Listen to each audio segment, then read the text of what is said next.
nós vamos meditar sobre a terceira coluna do templo da verdade. Mateus 5, 21 a 22. É o domínio próprio. Mateus 5, 21 a 22. Ouviste o que foi dito aos antigos: não matarás, mas qualquer que matar será réu de juízo. Eu, porém, vos digo que qualquer que sem motivo se escolarizar contra o seu irmão será réu de juízo, e qualquer que disser ao seu irmão raca será réu de sinédrio, e qualquer que lhe disser louco será réu do fogo do inferno. Que o Deus da glória coloque em nosso coração a sua mensagem. Meu irmão, minha irmã, caro rádio ouvinte, essa terceira coluna do templo da verdade, que é o domínio próprio, começa dizendo aquilo que diz no mandamento: não matarás. O mandamento diz: não matarás. Os judeus valorizavam a letra da lei. Isso estava registrado lá em Êxodo 20, versículo 13. Então eles valorizavam muito a letra da lei, que proibia eliminar-se a vida humana. Preservava, então, a santidade da vida. Isto é, a vida pertencendo a Deus. Mas Jesus, revelando a vontade de Deus, proibiu o ódio e a vingança, que já é um assassinato no coração. Esse mandamento não matarás já era mandamento desde os tempos do dilúvio. E é então mandamento que colocará toda a raça humana perante o tribunal de Deus. Veja o que está escrito em Gênesis capítulo 9, versículos 5 e 6. Gênesis 9, versículos 5 e 6. Certamente requererei o vosso sangue, o sangue da vossa vida, de todo animal o requererei, como também da mão do homem. Sim, da mão do homem, da mão do próximo de cada um requererei a vida do homem. Se alguém derramar o sangue do homem, pelo homem se derramará o seu, porque Deus fez o homem segundo a sua imagem. Então isso quer dizer que se a vida como um todo pertence a Deus, muito mais a vida humana, pois o homem é a imagem e semelhança de Deus. E isto na Bíblia faz parte de uma aliança universal. Era uma aliança aos moldes de exclusiva iniciativa de Deus, muito além do alcance do homem. E Deus estava falando, nesta ocasião, para toda a família humana, pois todos seriam descendentes da família iniciante ali, que era a família de Noé. E essa família era herdeira do pecado original, que era o desejo no coração. Pois foi esse desejo de se tornar como Deus que levou Eva a comer da árvore da ciência do bem e do mal. Isso está registrado em Gênesis capítulo 3, versículos 4 a 6. Gênesis 3, versículos 4 a 6, que nos diz assim: então a serpente disse à mulher: é certo que não morrerás, porque Deus sabe que no dia em que dele comerdes, se vos abrirão os olhos, e como Deus sereis conhecedores do bem e do mal. Vendo a mulher que a árvore era boa para se comer, agradável aos olhos, árvore desejável para dar entendimento, tomou-lhe o fruto, comeu e deu também ao seu marido, e ele comeu. Então, mais tarde, o descendente da mulher, Jesus Cristo, confirmou que o pecado nasce no coração. Então, Jesus Cristo vai nos dizer isso lá em Mateus capítulo 15, versículos 19. Mateus 15, versículo 19. Ele vai dizer justamente esta palavra. Está dizendo assim: porque do coração procedem os maus desígnios, homicídios, adultério, prostituição, furtos, falsos testemunhos e blasfêmias. Então vejam que também é o desejo do coração. Então, o pecado nasce no coração. Então, quando a pessoa se alimenta do ódio no coração, já realizou o pecado. Por isso Jesus diz, todo aquele que se irar contra o seu irmão estará sujeito a julgamento. Jesus, então, aqui assume a posição de outro Moisés. Ele aqui, faz como se fosse fala como se fosse um outro Moisés. Em parte criando novas leis, no qual dando a verdadeira e correta interpretação das leis já existentes, colocando o conteúdo espiritual dessas leis em lugar do sentido superficial e legalista. O cristão tem que ser espiritual e não carnal ou legalista. Ele é alguém guiado pelo Espírito Santo, que é inquilino e dono do seu coração. Então ele não é guiado por lei, mas é pelo Espírito Santo. Então é o desejo do coração que conta. Isso não pode ser, o coração não pode ser dar guarida ao ódio ou à cobiça. Veja o que está escrito em Mateus capítulo 7, versículo 28 a 30. Mateus 7, 28 a 30. Que diz assim, perdão, eu falei aqui o versículo que diz que aquele que olhar para uma mulher com os olhos impuros já adulterou com ela. Então não é o adultério em si, não é só o praticar o adultério, mas é o olhar com intenção impura. Então para os judeus seria deitar com a mulher do seu próximo. Para Jesus é algo muito mais do que isso, atentando ao espírito da lei e à disposição do coração, que leva a cobiçar uma mulher.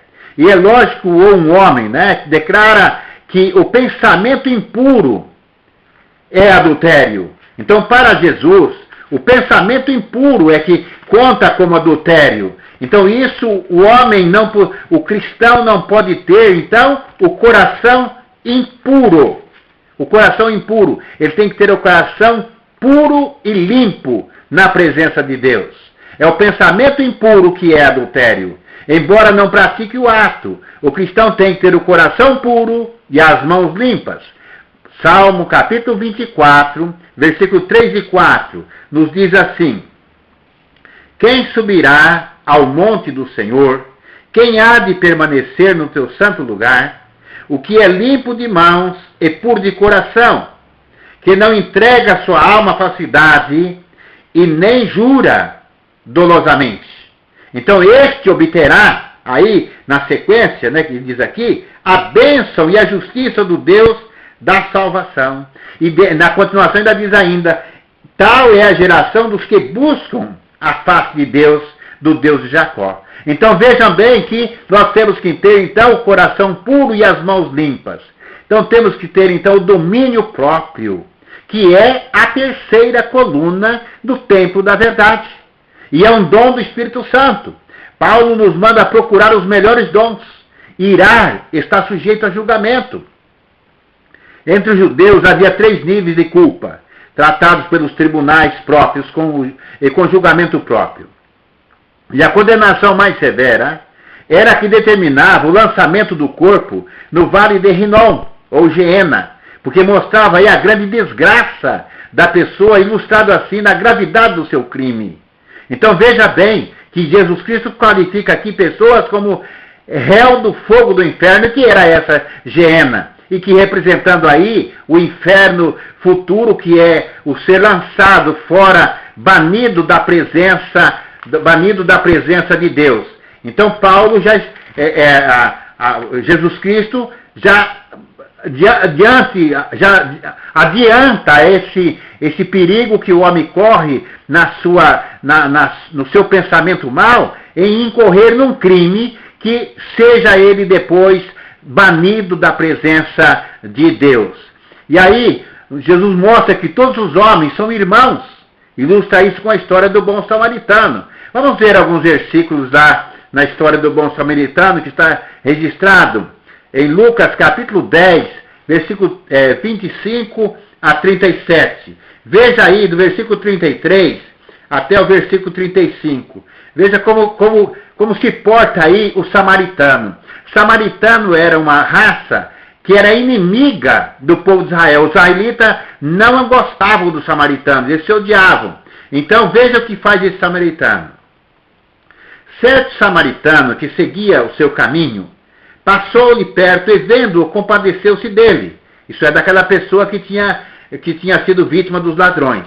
E chegando-se, pensou-lhes as feridas, aplicando-lhe óleo e vinho, e colocando-o sobre o seu próprio animal, levou-o para uma hospedaria e tratou dele. E no dia seguinte tirou 2 denários e os entregou ao hospedeiro, dizendo: cuida desse homem, e se alguma coisa gastares a mais, eu te indenizarei quando voltar. Então o crente tem que agir dessa forma, ainda que seja o seu inimigo que esteja precisando de alguma coisa, que seja o seu inimigo que esteja caído na beira da estrada, o cristão tem que deixar aí o seu pensamento em respeito a essa pessoa e acudir à necessidade do seu próximo. Então assim, Jesus Cristo elevou aí a dignidade da raça humana. Então voltando aí na família do Noé, então se eram irmãos, dificilmente assassinaria o outro. Para Jesus, somente o irar contra o irmão já era um crime seríssimo, pois era um membro da humanidade, era um membro da família, era um crime tão sério que merecia o castigo de assassinato, ser lançado no inferno. Então, veja como que Jesus coloca aí a condição do cristão. Ele tem que ter um domínio próprio e não odiar ninguém, não querer o mal de ninguém e andar em sinceridade de vida. A presença da ira indica falta de amor. Quem ira contra o seu próximo é porque falta o amor. E o amor ao próximo foi classificado como o segundo mandamento na ordem de importância. Veja, está registrado também aí, no mesmo Lucas, né, capítulo 10, versículos 25 a 27. Eis que o certo homem, intérprete da lei, levantou com o intuito de pôr Jesus à prova, disse: Mestre, que farei para herdar a vida eterna? Então Jesus lhe perguntou: que está escrito na lei? Como interpreta? E isso ele respondeu: amarás o Senhor teu Deus de todo o teu coração, de toda a tua alma, de todas as tuas forças e de todo o teu entendimento. E amarás o teu próximo como a ti mesmo. Então Jesus lhe respondeu: corretamente, faze isto e viverás. Então veja bem que é amar o próximo como a si mesmo. O que você não deseja para você, você não deseja para o próximo. E o que você gostaria que o próximo fizesse com você, você faz para o seu próximo. Portanto, então, dentro do espírito da lei, aquele que se ira contra o outro, quebra o espírito de um dos mais importantes mandamentos. O cristão tem que ser um guardador da palavra de Deus. Ele não pode ser somente ouvinte. Ele é um guardador da palavra de Deus. Vamos ver Tiago, capítulo 1, versículo 19 até o versículo 23, que nos diz assim: sabei essas coisas, meus amados irmãos. Todo homem, pois, seja pronto para ouvir, tardio para falar e tardio para irar, porque a ira do homem não produz a justiça de Deus. Portanto, despojando-vos de toda a impureza e acúmulo de maldade, acolhei com mansidão a palavra em vós implantada, a qual é poderosa para salvar as vossas almas. Tornai-vos, pois, praticantes da palavra, e não somente ouvintes, enganando-vos a vós mesmos. Porque se alguém é ouvinte da palavra e não praticante, assemelha-se ao homem que contempla no espelho o seu rosto natural. Sai dali, né? E já esquece como era o seu rosto. Então é dessa forma, o cristão tem que ser uma pessoa não dado à ira, não dado à maldade de coração. Então o cristão tem que ouvir o evangelho e pô-lo em prático. Não é mostrar o caminho e andar pelas trilhas da vida. Temos que dominar os nossos impulsos.